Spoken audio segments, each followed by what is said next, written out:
Hello बच्चों, let's see this question. The question says find the ratio of the linear momentum of the two particle of masses 1 kg and 4 kg if their kinetic energies are equal. अगर kinetic energies equal है तो हमें linear momentum के का जो है ratio निकालना है. बड़ा सिंपल सा सवाल.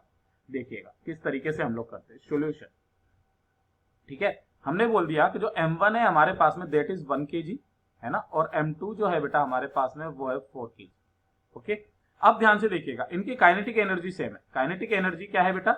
काइनेटिक एनर्जी इज सेम है ना, और काइनेटिक एनर्जी का फॉर्मूला क्या होता है? Half mv square.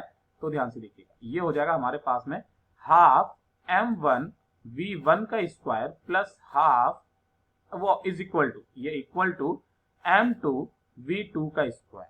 ठीक है, ये इस तरीके से हम लोग लिखते हैं. तो ध्यान से देखिएगा, ये m1 डिवाइडेड बाई m2 ये इक्वल है बेटा, है ना. यहाँ पर ये m1 divided by m2 is equal to कितना हो जाएगा? हाफ ने हाफ को मार दिया, यानी कि v2 का स्क्वायर डिवाइडेड बाई v1 का स्क्वायर हो जाएगा.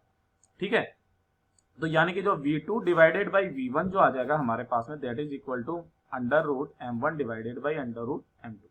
ओके, ये आ गया हमारे पास में. Therefore the ratio of linear momentum है ना, therefore the ratio of linear momentum.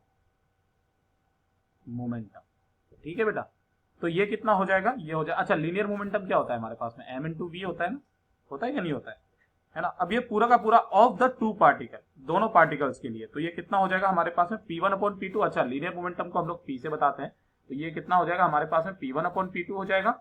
तो चलिए यहां से हम लोगों ने ये पेन चेंज किया, ये हो जाएगा हमारे पास में P1 divided by P2 is equal to जो हो जाएगा हमारे पास में MV1 divided by M2 V2 is equal to ये M1 बाई M2 ऐसा कैसे रहने देते हैं, और जो V1 बाई V2 है तो जस्ट इसका उल्टा हो जाएगा, यानी कि अंडर रूट में कितना आ जाएगा?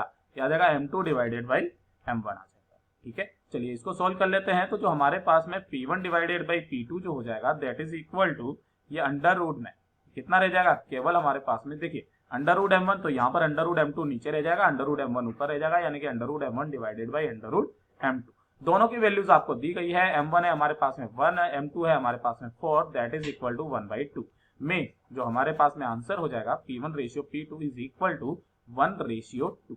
ठीक है, ये वाला हमारा आंसर. ठीक है बच्चा, तो यही हमारा आंसर होगा. चलिए इसको हाईलाइट कर देते हैं, है ना. Hope you understood it well. All the best.